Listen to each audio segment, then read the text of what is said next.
திட்டம் போட்டு செயல்படுத்தப்படுகிற ஒரு திட்டமாக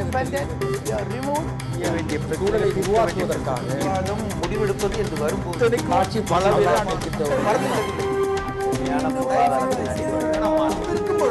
எதிர்த்து பேசிட்டு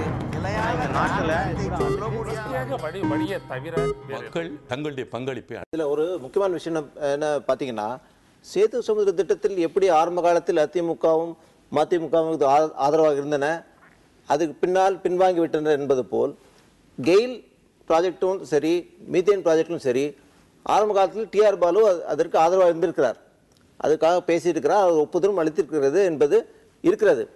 இப்போது என்னன்னா, தேர்தல் நடக்கிற நேரத்தில் பெரும்பாலும் காவேரி டெல்டாவில் நான் கூட போனேன், தஞ்சாவூர், நாகப்பட்டினம், அந்த பெட்டில் பூரா இந்த மீத்தேன் ப்ராஜெக்ட், கெயில் ப்ராஜெக்ட் இதெல்லாம் பெரிய அளவுக்கு கெயில் ப்ராஜெக்ட் வெஸ்டர்ன் டிஸ்ட்ரிக்ட். ஆனால் தஞ்சாவூர், நாகப்பட்டினத்து மீத்தேன் ப்ராஜெக்ட் கிட்டத்தட்ட எல்லா கட்சிகளும் எதிர்க்கின்றன. ஆகவே இப்போ அண்மை காலத்தில் தான் அது இது ஒரு எலெக்ஷனில் ஒரு பிரச்சனையாக வரும்னு சொல்லி திமுகவும் அதை எதிர்க்கிறது, டிஆர் பாலும் அதை எதிர்க்கிறார். ஆனால் ஆரம்ப கட்டத்தில் முதல்வர் சொன்னது போல் திமுக அதுக்கு ஆதரவாக தான் இருந்த திட்டம். ஆனால் இதில் முக்கியமான விஷயம் அவங்க சிஎம் சொன்னது, இந்த 2 ப்ராஜெக்டும் தன்னல திட்டங்கள், இது மக்களுக்காக போடப்பட்ட திட்டம் இல்ல, தன்னல திட்டங்கள் சொல்லி சொல்லிருக்காங்க. 2 திட்டம் திமுக கமிஷன் சொல்றாங்க.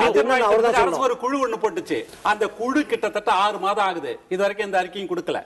இதெல்லாம் இந்த அரசாங்கமும் அதை சேர்ந்துதான். சரி, நான் கேட்கிறது, மீத்தேன் எரிவாயாது ஒரு தனியார் கம்பெனி அதை எக்ஸ்ப்ளோர் பண்றாங்க அப்படின்னு வச்சுக்கலாம். கெயில் மத்திய அரசாங்கத்துடைய நிறுவனம், பொதுத்துறை நிறுவனம் தான் குழாய் பதிக்கிறது. அந்த நிறுவனம் யாருக்கு கமிஷன் தரும்? இல்ல, இன்னும் நீ குறிப்பா பார்த்தீங்கன்னா, அந்த கெயில் திட்டம் நீங்க சொல்ற மாதிரி பப்ளிக் செக்டர் அண்டர்டேக்கிங், கொச்சியிலேருந்து மேங்களூர் போடுற திட்டம், தமிழ்நாடு ஒரு பாஸ் பண்ற ஒரு திட்டம் தான். அங்கிருந்து கொச்சியிலேருந்து தொடங்கி 3200 கோடி செலவில் மத்திய அறிவிக்கிற திட்டம். இங்கே ஒரு 7 மாவட்டத்தை தாண்டி செல்கின்ற ஒரு திட்டம், தமிழ்நாட்டுக்காக பிரத்யேகமாக போடப்பட்ட திட்டம் அல்ல, அந்த அடிப்படையில் கொண்டு வரப்பட்டது. ஆனால் இப்போ இங்கே சிஎம் என்ன சொல்றாங்க, இந்த விவசாயிகளுடைய நிலங்களை டச் பண்ணாம பெரும் நெடுஞ்சாலைகள் அந்த ஓரத்தில் அந்த ஒரு திட்டம் அறிவிக்கப்படுகிற நேரத்தில் புள்ளி விவரங்களையும் தொழில்நுட்ப அறிஞர்களும் கொடுக்கிற ஒரு தோற்றம், பிம்பம் என்பது வேறு. பிறகு மக்கள் களத்திலிருந்து போராடினா கட்சிகள் தங்களுடைய நிலையை மாற்றிக்கொள்கின்றன, அது ஜனநாயகத்தில் இயல்பானதுதான். ஆனா இந்த வளர்ச்சி திட்டங்கள் ஒருவர் கொண்டு வந்ததை இன்னொருத்தர் முடக்கிட்டாங்க அப்படின்ற ஒரு விவாதம் என்பது இந்த தேர்தலில் 2 தரப்பாலும் வருவாக சொல்லப்படுகிறது. ஒருத்தர் குற்றச்சாட்டுறாங்க, அதுக்கு வலுவான மறுப்புரையும் வருகிறது. இந்த விவாதம் எதன் பொருட்டு எழுகிறது மணி? இந்த விவாதம் உங்களுக்கு மோடி ஃபேக்டர்ல இருந்து தான் வருது உங்களுக்கு, அப்படின்னு தான் இதை பார்க்கணும் நம்ம. இப்ப மாறி மாறி இவங்க சொல்லிக்கிறாங்களே ஒழிய இவங்க சாதிச்சதை இவங்களால விளம்பரப்படுத்திக்க முடியல, செல்ஃப் ப்ரொமோட் பண்ண மறுக்கிறாங்க, இவங்களுக்கு அது தெரியல, மார்க்கெட் பண்ண முடியல. எல்லா இண்டிகேட்டர்ஸ்லையும் பார்த்தீங்கன்னா திரும்ப அதை தான் பேச வேண்டியிருக்குது. இங்கே சுகாதாரம் ஆகட்டும், கல்வி ஆகட்டும், சட்டம் ஒழுங்கு ஆகட்டும், எல்லாத்துலேயுமே உங்களுக்கு நம்ம முன்னால தான் இருக்கோம் நம்ம.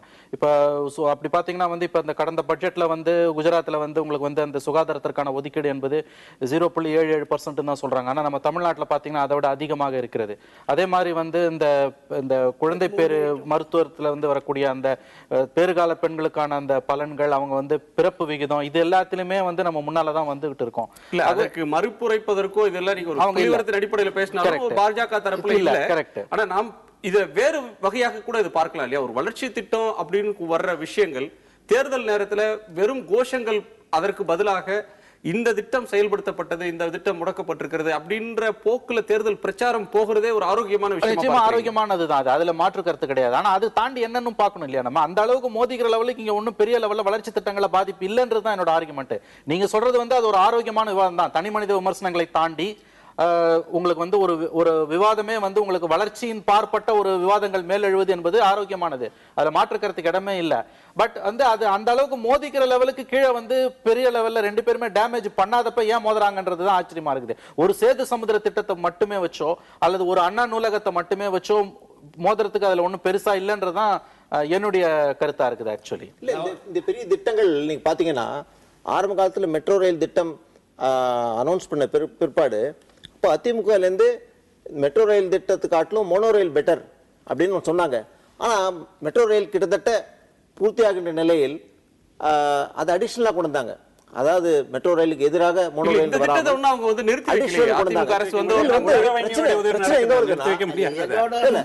பிரச்சனை வந்து உதாரணத்துக்கு மதுரவாயில் அந்த சென்னை துறைமுகத்திலிருந்து போகின்ற ஒரு எக்ஸ்பிரஸ் சாலை மதுரை அது வந்து நின்று இருக்கு. இப்ப இவங்க என்ன சொல்றாங்க, அந்த அந்த கூவத்துல அந்த சில பில்லர்ஸ் சில தூண்கள் இல்ல கூவத்தின் கரையோரம் தூண்கள் இருக்கு. கரையோரம் இருக்காமல் கூவத்தின் நடுவில் இருக்கிற அதை நடுவில் மாற்றி இருக்கக்கூடாது. அமைத்தால் செய்யலாம் என்ற அது ஒரு நல்ல செய்தியை எடுத்துக்கலாம்.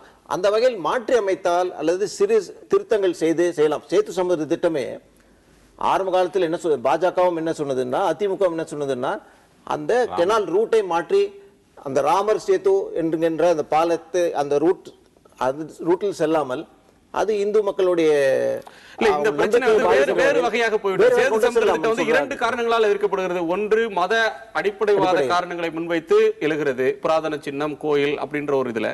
இன்னொன்று சுற்றுச்சூழல் வாழ்வாதாரம் அப்படின்ற பார்வையிலிருந்தும் பார்க்கப்படுகிறது. சுற்றுச்சூழல் பாதிப்பு அதிகம். இப்ப ஆக்சுவலா நீங்க பாத்தீங்கன்னா நீரி என்ற அமைப்பும் ஸ்டடி பண்ணிருக்காங்க. இப்போ இருக்கிற ரூட் தான் பெஸ்ட் ரூட் சொல்றாங்க. அதாவது எக்காலஜி, என்வாயரன்மெண்ட், உயிரினங்கள். Best route for what for whom அப்படின்றதான் பிரச்சனை. எக்காலஜிக்கும் என்வாயரன்மெண்ட்டுக்கும் மற்ற ரூட் வந்து ஆல்டர்னேட்டிவ் சஜஸ்ட் பண்ற ரூட் சுப்ரீம் கோர்ட் கூட ஸ்டடி பண்ணி பாருங்க. ஆல்டர்னேட்டிவ் போற ரூட் வந்து உயிரினங்களுக்கு எக்காலஜி என்வாயரன்மெண்ட் அதிக பாதிப்பு, இதோட அதிகமான பாதிப்பு இருக்குன்னு தான் சொல்றாங்க. நீருடைய அறிக்கை தான் சொல்லுச்சு. இதே போல இந்த மதுரவாயில் பறக்கும் சாலை திட்டம் கண்முடி எல்லாம் பாக்குறோம். இதற்கு முன்னாடி பாத்தீங்கன்னா பெரம்பூர் மேம்பாலம் கட்டதுன்னா ஊழல் சொல்லி தடுத்து நிறுத்தினாங்க. 5 ஆண்டுகள் அந்த தூண்கள் துருப்பிட்டு கிடந்தது. அதுக்கு திரும்ப திராவிட முன்னேற்ற கட்சி வந்து நடத்தினாங்க. அதுல என்ன வழக்கு போட்டு என்னாச்சு, எஃப்ஐஆர்ல எந்த விதமான சப்ஸ்டன்ஸ் இல்லாமே போச்சு. அதே போல இந்த இதுல பார்த்தீங்கன்னா இந்த மதுரவாயில் பறக்கும் சாலை திட்டத்தை எந்த விதமான காரணம் முகாந்திரம் இல்லாமல் மிக மிக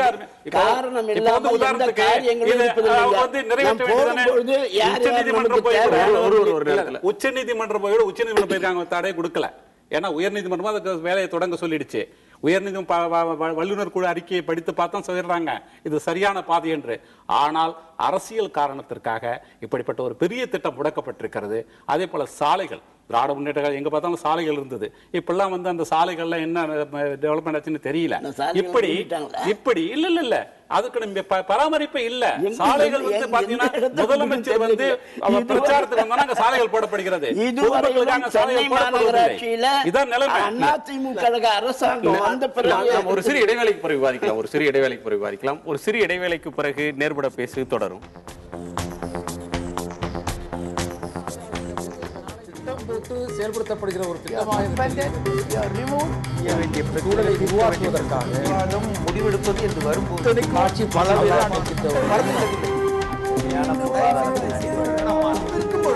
எதிர்த்து பேசிட்டு மக்கள் தங்களுடைய பங்களிப்பை அளிக்க வேண்டும்.